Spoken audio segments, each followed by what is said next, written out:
ত্রুটি, ইরর বা আরো সহজভাবে যদি বলি পরিমাপের ভুল। ধরো এটার একুরেট একটা দৈর্ঘ্য একরকম, কিন্তু আমরা পরিমাপ করতে গিয়ে একটু বেশি বা কম পাইলাম।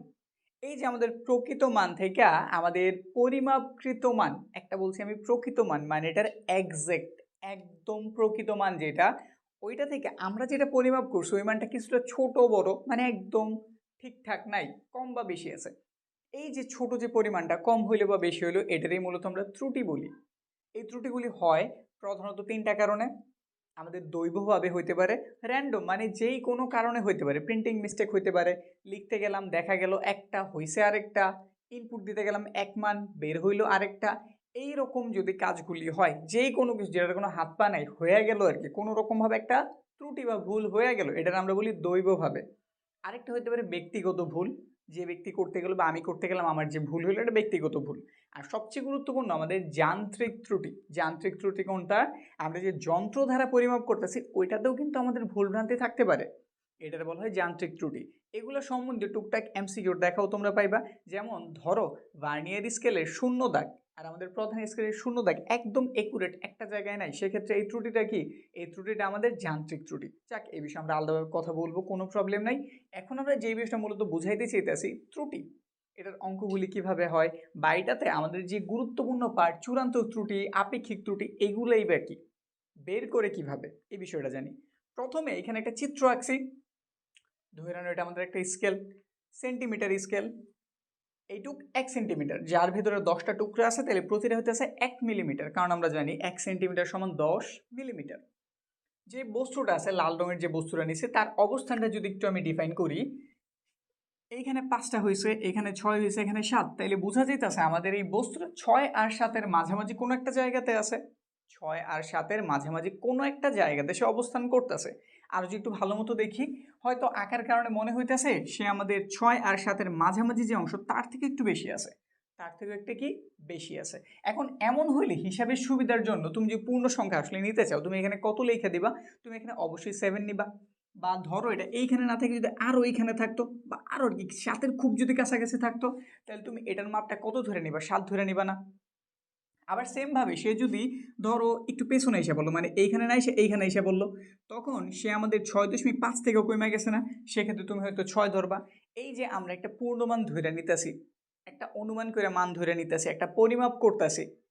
এখানে দেখলাম মাপটা কত নিলাম? মাপটা আমরা 7 নিয়ে নিলাম, যেহেতু 6.5-এর থেকে বড় দেখা যেতেছে। তো এই ক্ষেত্রে আমরা যে 7 ধরলাম, এই 7-এর বলা হয় আমাদের পরিমাপকৃত মান। নামটা কি? পরিমাপকৃত দৈর্ঘ্য দিয়ে দিলাম, ঠিক আছে? পরিমাপকৃত দৈর্ঘ্য আমরা ধরে নিলাম কত? 7। কিন্তু এবার তুমি বলো তো এটা আসলেই কি 7? না, 7 না, 7 থেকে কম দেখেই বোঝা যেতেছে, বা বেশিও হইতে পারে। যাক, চোখের দেখে বোঝা যেতেছে 7 থেকে কম, একদম একুরেট 7 না, কিন্তু আমি 7 ধরে নিছি, তো বোঝা যেতেছে মানে একটু এলোমেলো হয়েছে। হয়তো আমি মানটা একটু বেশি লিখে ফেলছি, বা এমন হতে পারে কোনো ক্ষেত্রে মানটা আমি একটু কমও লিখতে পারি, বুঝাইতেছি। তো এই বিষয়গুলিরই আমরা বলি যে ত্রুটি। আমাদের প্রকৃত মান থেকে একটু কম বেশি হওয়ার যে অর্থটা, যে মানটা, ওইটার মানে হইতেছে ত্রুটি। এখন যদি বিষয়টা একটু হিসাব করি, ধরো আমি কোনোভাবে জানলাম আমাদের লাল রঙের যে বস্তুটা এটার প্রকৃত, একটা লিখছি আমি পরিমাণকৃত দৈর্ঘ্য, আরেকটা লিখলাম প্রকৃত প্রকৃত দৈর্ঘ্য। ধরো যদি প্রকৃত দৈর্ঘ্য তুমি কোনোভাবে জানলা যে 6.9, ধরো তুমি জানছো কোনোভাবে, কিন্তু তুমি মানটা কত ধরছো? 7। তো এই দুটার পার্থক্য কত? এই দুটার পার্থক্যই হইতেছে আমাদের ইরর, বা যেটা আমরা ত্রুটি বলি। এই যে আমাদের প্রকৃত দৈর্ঘ্য থেকে আমাদের প্রকৃত দৈর্ঘ্যর যে পার্থক্যটা, বিয়োগফল বলতেছি না, পার্থক্য বলতেছি, কেন একটু পরে আবার বলতেছি কি জন্য আমি বিয়োগফল না বলে পার্থক্য বলতেছি। আমাদের প্রকৃত দৈর্ঘ্য এবং পরিমাপকৃত দৈর্ঘ্যের মধ্যে যে পার্থক্য, এটাই হইতেছে আমাদের ত্রুটি। তো এটা আমাদের ত্রুটি। ত্রুটিতে তাহলে কত? 0.1 বের হইব। এখন ধরো প্রকৃত দৈর্ঘ্য 6.8 যদি হয়, সেক্ষেত্রে ত্রুটি কত হইব? আরেকটু বাড়বো, 0.2। যদি 6.7 হয় সেক্ষেত্রে কত হইব? 0.3 হইব। 6.6 হইল, তো সেই ক্ষেত্রে 0.4 হইব।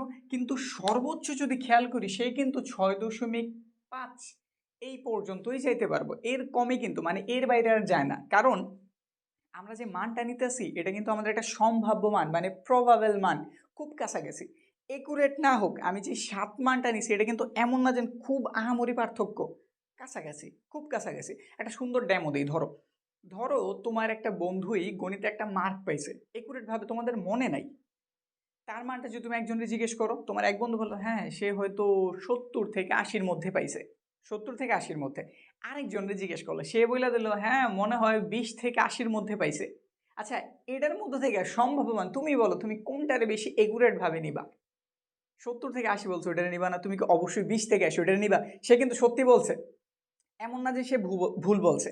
ধরো তোমার বন্ধু একুরেট, যে বন্ধুটা তুমি জানতে চেয়েছো, সে ধরো 75 নাম্বার পাইছে। সে কত পাইছে? 75। তোমার এক বন্ধু বললো 70 থেকে 80-র মধ্যে কিছু একটা পাইছে, ঠিক আছে, কাছাকাছি কিন্তু। আর আরেকজন বলে দিল 20 থেকে 80-র মধ্যে পাইছে বা 100-র মধ্যেই পাইছে। তার লিমিটেশনটা কিন্তু অনেক বড়, সে যে এরিয়াটা নিয়েছে এটা কিন্তু অনেক বড়। আমরা ওইটারে কিন্তু গ্রহণযোগ্য আকারে নেই না, আমরা কোন মানটারে নিয়েছি যেটা একদম একুরেট, মানে প্রকৃত মানের কাছাকাছি। তো আমাদের এই বিষয়টা এইরকম, এইখানে আমরা আশেপাশের মান নেই, কিন্তু এমন না যে আহামরি অনেক কিছু নিব। যেমন আমাদের এই স্কেল দ্বারা যদি আমরা পরিমাপটা করি, আমাদের এইখানে সর্বোচ্চ যে ত্রুটিটা, মানে সর্বোচ্চ যে ত্রুটিটা, ওটা সর্বোচ্চ 0.5 পর্যন্ত হয়, এর বাইরে হয় না। 0.6 লিখছি। এবার ধরো যদি 0.5 হইতো তাহলে আমরা ত্রুটি পাইতাম 0.5, এটাই ম্যাক্সিমাম, এর উপরে হইব না আমাদের এই স্কেলের জন্য। এই স্কেলগুলি সাধারণত আমাদের যদি মিলিমিটার স্কেল হয় তাহলে 0.5 মিলিমিটার হইতেছে আমাদের সর্বোচ্চ ত্রুটি, এর উপরে হইব না। আবার যদি আমাদের এটা সেন্টিমিটার হইতো তো সেই ক্ষেত্রে মিলিমিটার বলতে আমরা সেন্টিমিটার বলতে পারতাম, বুঝছি। এটা সর্বোচ্চ, এর উপরে হইব না, এর কম কিন্তু হইতেই পারে। এমন না যেন আমি বলে দিলাম এটা হইব মানে এটাই হইব প্রতি অঙ্কে, এমন না বিষয়টা। এটার কি সর্বোচ্চ, সর্বোচ্চ এত বড় ত্রুটি হইতে পারে। আমরা ত্রুটি করলো এত বড় ত্রুটি করি না, ওই যেটা বুঝাইলাম। এক বন্ধুর রেঞ্জ ছিল 70 থেকে 80 আর আরেক বন্ধুর রেঞ্জ ছিল 20 থেকে 100-র মধ্যে কিছু একটা পাইছে। তো আমরা কোনটারে নিছি?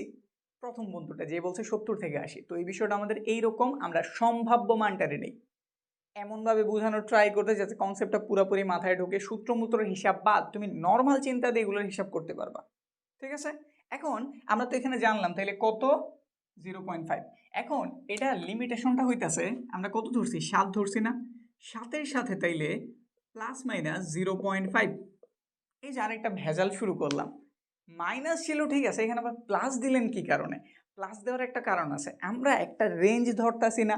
ওই যে বন্ধুরটা বলছিলাম 70 থেকে 80 নাকি, ঠিক আছে, 75 থেকে 75 তার একজ্যাক্ট মান ছিল, 75 থেকে 80 যেমন হইতে পারে, 75 থেকে 70 এই লিমিটটাও তো কাছাকাছি। তো এই জন্য আমরা একটা সীমা চিন্তা করি, এগুলো হচ্ছে মূলত একটা সীমা, মানে এতর মধ্যে এত। তো এটা হইব কত? যেমন 6.5 থেকে তাহলে এরিয়াটা হইব 7.5 এর মধ্যে, মানে এই জায়গায় অবশ্যই আমাদের একুরেট যে মানটা, প্রকৃত যে মানটা, ওইটা অবস্থান করতেছে। বুঝছি বিষয়টা? আমাদের এই হিসাবটা সবসময় এইভাবে হয়। আর এই মানটার আমরা প্লাস মাইনাস আকারে লিখি। আরেকটু কথা বইলা নেই, আমরা কি কারণে বিয়োগফল বলি নাই? বিয়োগফল না বলার কারণ, আমরা যখন ত্রুটিটা বের করি, ত্রুটি বের করার সূত্রটাকে একটু লিখে দিই। চূড়ান্ত ত্রুটি, যে এটাই কিন্তু ত্রুটি, এটা হচ্ছে সর্বোচ্চ ত্রুটি আমাদের স্কেলের জন্য, যে স্কেলগুলি আমরা ব্যবহার করি তার জন্য সর্বোচ্চ ত্রুটি 0.5, এর উপরে যাব না। এখন ত্রুটি বের করার সূত্র হইতেছে,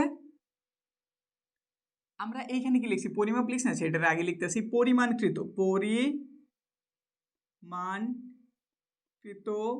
দৈর্ঘ্য বিয়োগ আরেকটা কি? প্রকৃত, প্রকৃত দৈর্ঘ্য। এইখানে আমরা একটা পরম চিহ্ন ব্যবহার করলাম, এই যে মডুলাস দিয়ে দিলাম। এখন এখানে যদি মাইনাসের কিছু বের হয়, ধরো এটা প্রকৃত দৈর্ঘ্যটা বেশি কিন্তু আমি যেটা ওই যে পরিমাণ করছি এটা ছোট বের হয়ে গেছে, এটা কি বের হয়ে গেছে? ছোট বের হয়ে গেছে। সেই ক্ষেত্রে মানটা কিন্তু মাইনাসের বের হইব না, কিন্তু এই মডুলাসে ওটার কি করব? মাইনাস চিহ্নটা গায়েব করে দিব, শুধু একটা তোমার পার্থক্যটা দেখাইবো। তো তুমি এটারও যদি আগে লেখো এটারও যদি পরে লেখো সেই ক্ষেত্রেও কোনো প্রবলেম নাই। জাস্ট তুমি মনে রাখবা এই মানটা আমাদের একটা মডুলাসের ভেতরে থাকে, আর মানটা পরম মান আমাদের প্লাসের বের হইব, ঠিক আছে। মাইনাস প্লাসে এখানে কোনো ঝামেলা করে না, প্লাসও বলতাছি না, এইখানে একটা পার্থক্য বের হইব জাস্ট। বুঝতে পারছি কি বিষয়? তো চূড়ান্ত ত্রুটি এইভাবে বের করবা। চূড়ান্ত ত্রুটির হিসাব আমরা জানলাম, চূড়ান্ত ত্রুটি বেরও করছি। যেমন এটার জন্য চূড়ান্ত ত্রুটি কি? এই যেটা। এখন আমি যদি প্রকৃত ভ্যালুটা জানি নালে ইজিলি আমি আমাদের কি বলে এটারে, আমাদের ওইটা বিয়োগ কইরা প্রকৃতটা জানছি, পরিমাপকৃত জানছি, একটা থেকে আরেকটার বিয়োগ করলে ইজিলি আমাদের চূড়ান্ত ত্রুটি বের হয়ে যাব। এখন চূড়ান্ত ত্রুটির সাথে অবশ্যই আমাদের এই আপেক্ষিক ত্রুটি, যেটা আমরা রিলেটিভ এরর বলি, রিলেটিভ কি? আত্মীয় স্বজন না? রিলেটিভ তো আমরা তারই বলি। এটা হইতেছে একজনের সাথে আরেকজনের তুলনা, একটার সাথে আরেকটার আমরা কি করতেছি, তুলনা করতেছি। এটা আমরা কি বলি, আপেক্ষিক ত্রুটি বা রিলেটিভ এরর্স। এটা বের করার সূত্রটা কি, এটা বের করার সূত্র, এই যে তুমি যে চূড়ান্ত ত্রুটি বের করছো না, এই যে এতক্ষণ আমি যেটা নিয়ে এতক্ষণ এত কিছু বললাম, এত পেঁচাল পারলাম, ওই যে বন্ধু টন্ধু সবাই রেনা নিলাম, এই যে যে হিসাবটা করলাম ত্রুটির, আমাদের মেন মান থেকে আমাদের প্রকৃত কি বলতেছি, আমাদের পরিমাপকৃত মান থেকে আমাদের প্রকৃত মানের পার্থক্য যতটুকু, এটা আমাদের চূড়ান্ত কি ত্রুটি, ওইটার তুমি উপরে লিখবা। তো চূড়ান্ত ত্রুটি কই, উপরে চূড়ান্ত ত্রুটি, নিচে তুমি দিয়ে দিবা যেটা তুমি পরিমাপ করছো, প্রকৃতটা না, তুমি যেটা পরিমাপ করছো, তুমি যেটা কি করছো, পরিমাপ করছো। পরিমাপ করছো কোনটাই, যেটা তো লেখা দাও পরিমাপকৃত, পরিমাপকৃত দৈর্ঘ্য। মান লিখতে পারি, দৈর্ঘ্য লিখতে পারি, আমি দৈর্ঘ্য লিখছি, এজন্য সব জায়গায় দৈর্ঘ্য দিয়ে দিলাম। এখন আপেক্ষিক ত্রুটি, তুমি যখন গাণিতিক সমস্যাগুলি করতে যাবে, আমি এরপর একটা গাণিতিক সমস্যা দেখাই দেবো কিভাবে এগুলো আসলে কাজ করে। গাণিতিক সমস্যা যখন তুমি করতে যাইবা, তোমার ম্যাক্সিমাম এটার শতকরা জানতে চাইবো। এই যে আপেক্ষিক ত্রুটিটার কি জানতে চাইবো, শতকরা। তো তুমি জানো শতকরা কিভাবে বের করে, এটার সাথে এগুলো ক্লিয়ার করি, এগুলোর প্রয়োজন নাই। এখন তোমার কাছে যদি শতকরাটা জানতে চায়, শতকরা, আপেক্ষিক শতকরা ত্রুটি, আপেক্ষিকটাই যে এখানে অ্যাড করে দিলাম, আপেক্ষিক শতকরা ত্রুটি যদি বের করছে, একদম সিম্পল হিসাব, আপেক্ষিক ত্রুটি না এটা, আপেক্ষিক ত্রুটি, এটার তুমি 100% দ্বারা গুণ করে দিবা, তোমার অ্যান্সার বের হয়ে যাবে। তোমার অ্যান্সার খুব ইজিলি বের হয়ে যাবে। অঙ্কগুলি সহজ, এমন জটিল না, খুব ইজি অঙ্ক, শুধু বিষয়টা একটু বুঝতে হইব। এখানে ওই যে ত্রুটি, আপেক্ষিক ত্রুটি, চূড়ান্ত ত্রুটি, এত কিছু বললাম, একটা কনফিউশন আনি। আসলে কনফিউশন কিছু না, তুমি জাস্ট বুঝা বিষয়গুলি নিয়ে আগাইবা, দেখবা খুব ইজিলি সমাধান হয়ে গেছে। আরও ইজি করি, আমরা একটা গাণিতিক সমস্যা দেখাই দিই, তাইলে পুরো বিষয়টা মাথায় একদম সেট হয়ে যাব। তো চলো একটা গাণিতিক সমস্যা দেখাই। প্রশ্নটা দেখি কি দেওয়া আছে, বর্গাকার একটি বস্তুর দৈর্ঘ্য পরিমাপ করে 20 সেন্টিমিটার পাওয়া গেল। কোনো একটা আমাদের বর্গাকার বস্তু ছিল, এটাই ধরলাম আমাদের একটা বর্গাকার বস্তু, যার আমরা পরিমাণ করছি, অ্যাকচুয়াল ভ্যালু না কিন্তু, আমরা এটা মাপছি, আমরা পরিমাণ করে এটার মানটা পাইছি 20 সেন্টিমিটার, 20 সেন্টিমিটার, ঠিক আছে। এখন জানা গেল এইখানটাতে আমাদের আপেক্ষিক ত্রুটি ছিল 10%। একুরেট তো না, আমাদের আপেক্ষিক ত্রুটি কত হয়েছে, 10% হয়েছে। আমাদের কাছে বস্তুটার ক্ষেত্রফলের আপেক্ষিক ত্রুটি কত জানতে চেয়েছে, এটা তো দৈর্ঘ্যের আপেক্ষিক ত্রুটি দিয়ে দিছে, কিন্তু আমাদের কাছে ক্ষেত্রফলের আপেক্ষিক ত্রুটিটা জানতে চেয়েছে। আর আমরা যে আপেক্ষিক ত্রুটি বের করছি, আমাদের কিন্তু চূড়ান্ত ত্রুটি প্রয়োজন পড়ে। তো এখান থেকে প্রথমে আমাদের চূড়ান্ত ত্রুটি বের করতে হবে, তারপর কাজ করতে হইব। এখন একটু তাকাই, বিষয়টার দিকে তাকাই, আমাদের এখানে কি দেওয়া আছে, দৈর্ঘ্যের পরিমাণটা দেওয়া আছে, এটা আমরা পরিমাণকৃত মান জানছি। তাহলে এখানে একটু পরিমাণকৃত দৈর্ঘ্য জানছি কত, 20 সেন্টিমিটার। তারপর আমাদের আপেক্ষিক ত্রুটিও দেওয়া আছে, আপেক্ষিক ত্রুটি, আপেক্ষিক ত্রুটি কত দেওয়া, 10%। চাইলে আমরা এটা 100 দ্বারা ভাগ করে 0.1 রেডি করতে পারি, 0.1 হইল। আমরা এখান থেকে ইজিলি কিন্তু চূড়ান্ত ত্রুটি বের করতে পারি, কারণ আপেক্ষিক ত্রুটির আমরা একটা সূত্র জানি। আপেক্ষিক ত্রুটির সূত্র কি ছিল, উপরে হইতেছে চূড়ান্ত ত্রুটি, চূড়ান্ত ত্রুটি, আর নিচে হইতেছে আমাদের পরিমাপকৃত দৈর্ঘ্য, পরিমাণকৃত দৈর্ঘ্য। এটার মান তোমরা জানছি 0.1, লেখা দাও। চূড়ান্ত ত্রুটি আমরা বের করতে চাই, তাহলে এটা যেমন আছে এরকম, চূড়ান্ত ত্রুটি নিচে কত আছে, 20, এটাকে লিখে দিলাম চূড়ান্ত ত্রুটি, এর সাথে গুণ করলে কত হয়ে যাব, 2 হয়ে যাব। তাহলে চূড়ান্ত ত্রুটি আমি কত জানছি, 2 জানছি। এখন কত হচ্ছে, আমি যদি প্রকৃত দৈর্ঘ্যটা বের করতে চাই, প্রকৃত দৈর্ঘ্যটা বের করতে হয় কিভাবে, আমরা জানছিলাম আমাদের পরিমাপকৃতর সাথে এই যে ত্রুটিটা পাইছি, এটা প্লাস মাইনাস আকারে থাকে, হয় 2 সেন্টিমিটার বেশি হইব, না 2 সেন্টিমিটার কম হইব। তাইলে আমাদের এরিয়াটা হচ্ছে এই যেটা, যেহেতু তার দৈর্ঘ্য ছিল আমাদের 20 লিখলাম, তাহলে এটা হইব +-2, মানে কি একটা হইতে পারে আমাদের 22, মানে যোগ যদি করি 22 হইব, আর যদি বিয়োগ করি তাহলে মানটা কত বের হইব, তাহলে মানটা বের হইব 18। এই যে এটা, এই লিমিটের মধ্যে আমাদের দৈর্ঘ্যটা আছে, এই লিমিটটার মধ্যে আছে 18 থেকে 22-এর মধ্যে। তো 18টার ওই পাশে লিখি, 18 থেকে কত, 22-এর মধ্যে। বিষয়টা কি বুঝছি না, এইটুক এরিয়ার মধ্যে আমাদের প্রকৃত মানটা আছে, আমাদের প্রকৃত মানটা এইটুক এরিয়ার মধ্যেই 18 থেকে 22-এর মধ্যে, 18 থেকে 22। ঠিক আছে, জানলাম। এখন কত হইতেছে, এটা তো আমাদের মিনিমাম, এটা তো আমাদের ম্যাক্সিমাম। আমাদের এইখানে মূলত কি জানতে চেয়েছে, ক্ষেত্রফল জানতে চেয়েছে না। প্রথমে আমরা মেজার করছিলাম 20, এটা আমাদের পরিমাণ করা মান। তাহলে এটা যদি ক্ষেত্রফল বের করি, পরিমাণকৃত ক্ষেত্রফল, পরিমাণকৃত দৈর্ঘ্যের ক্ষেত্রফল বা শুধু ক্ষেত্রফলই লিখে দিলাম। ক্ষেত্রফল কত, 20 ধরছিলাম না? তো 20-এর যদি আমি স্কোয়ার করি তাহলে কত বের হইব, 4, 1, 2 এত বর্গ সেন্টিমিটার। ঠিক আছে, এখন যদি আমি এই ক্ষুদ্রটা বের করি, ক্ষুদ্রটা কত হইব, পরিমাপকৃত, এটা হচ্ছে মিনিমামটা, সর্বনিম্ন, সর্বনিম্নটা যদি বের করি, সর্বনিম্নটা বের হইব 18-এর স্কোয়ার, আর সর্বোচ্চটা বের হইব কত, 22-এর স্কোয়ার। 18-এর স্কোয়ার কত, তো দেখি 18-এর স্কোয়ারটা আমরা কত পাই। 18-রে যদি স্কোয়ার করি 324 পাইছি। আর যদি 22-এর স্কোয়ার করি, 22-এর স্কোয়ার যদি করি তাহলে 484 বর্গ সেন্টিমিটার।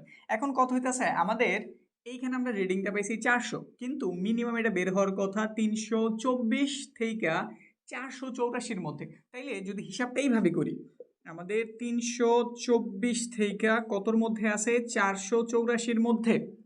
কিন্তু আমরা যে পরিমাপ করছি ওই মানটা আমরা কত জানছি, 400 জানছি। কত জানছি, 400। তাহলে এই দুটোর মধ্যে পার্থক্য কত, ত্রুটি কিন্তু এটাই, আমরা বের করছি এটা, কিন্তু হওয়া উচিত এইটার এটার মধ্যে কোনো একটা জায়গায়। তাহলে পার্থক্য মানে আমাদের ত্রুটিটা কতটুকু, এর থেকে যদি এটা বিয়োগ করি কত পাওয়া যায়, 400 বিয়োগ হইতেছে 324, তাহলে এখানে পেয়েছি 76। আর এর থেকে যদি এটা বিয়োগ করি তাহলে পাওয়া যায় 84। আচ্ছা, বেশি পার্থক্য কি এখানে না? এখন ত্রুটি কি আমরা বেশিটা নেই না কমটা নেই? ত্রুটি অবশ্যই আমরা বেশিটা নেই। সবসময় মনে রাখবো, ত্রুটি যদি বের হয় যে এভাবেই তো বের হইব, লিমিট একটা ছোট আছে আর একটা বড় আছে। তো এই জন্য সবসময় আমরা ত্রুটি যেটা নিই বড় মানটারে, কোন মানটারে, বড় মানটারে। তাহলে বুঝাই যেতেছে আমাদের ত্রুটি কত বের হয়েছে, 84 বের হয়েছে। কত বের হয়েছে, ত্রুটি বের হয়েছে 84। কত, 84। বিষয়টা কি বুঝছি? 84 যদি বের হয়ে থাকে আমাদের, এটা হইতাছে কি, এটা হইতাছে আমাদের চূড়ান্ত ত্রুটি। কি ত্রুটি, চূড়ান্ত ত্রুটি। চূড়ান্ত ত্রুটি ক্ষেত্রফলের চূড়ান্ত ত্রুটি আমরা জানি, আমাদের কি বের করতে বলছে, আপেক্ষিক ত্রুটি, ক্ষেত্রফলের আপেক্ষিক ত্রুটি। ক্ষেত্রফলটা কেমনে বের করে তুমি তো জানোই, চূড়ান্ত ত্রুটির উপরে দিয়ে দিবা, দিয়ে দিলাম। নিচে কত লিখতে হবে, নিচে লিখতে হবে আমরা পরিমাণ করে যেটা পেয়েছি, পরিমাণ করে আমরা কত পেয়েছি, পরিমাণ করে কত পাওয়া গেছে, ওই মানটা কই দিয়ে দিবা, নিচে দিয়ে দিবা না? এখন নিচে আমরা তাহলে কত দিয়ে দিলাম, নিচে দিয়ে দিলাম আমাদের 400, এবং তার সাথে আছে 100% আকারে। ব্যাস, হিসাব নিকাশ করলে আমাদের কাজ হয়ে যাব। তাহলে এখানে কত পাইলাম, 84, তার সাথে 100 ভাগ দিলাম 400 দ্বারা, কত পাওয়া গেছে, 21%। বুঝছি কি, বিষয় কি ক্লিয়ার? দেখো তো বুঝছো কিনা। তো বিষয়টা তো ক্লিয়ার নাকি? পরিমাপের জন্য যদি 10% আপেক্ষিক ত্রুটি বের হয়, সেক্ষেত্রে আমাদের ক্ষেত্রফলের বেলায় এই ত্রুটিটা কত থেকে ঠেকছে, 21%। আপেক্ষিক জানতে চাইছি, এটা যেহেতু আমাদের পার্সেন্টে দেওয়া ছিল, এটা আমরা কিসে বের করছি, পার্সেন্টে। আর ম্যাক্সিমাম ক্ষেত্রে এই আপেক্ষিক ত্রুটিটারে তুমি পার্সেন্টেজেই দেখা পাইবা। ঠিক আছে, তো বিষয় ক্লিয়ার। আগের ক্লাসগুলি যদি দেখে নিতে চাও, স্ক্রিনে হয়তো ভিডিও আইসা পড়ছে, ক্লিক দিয়ে দেখে নিতে পারো, বা ডিসক্রিপশনে যেতে পারো। ওইখানে ভার্নিয়ার স্কেল সংক্রান্ত বা এই অধ্যায়ের প্রথমে যে বেসিকগুলি ছিল ওগুলো বিস্তারিত দেওয়া আছে। সামনের ক্লাসে আমরা এই অধ্যায় থেকে কী ধরনের সিকিউ বোর্ডে আসে ওগুলো নিয়ে বিস্তারিত কথা বলবো।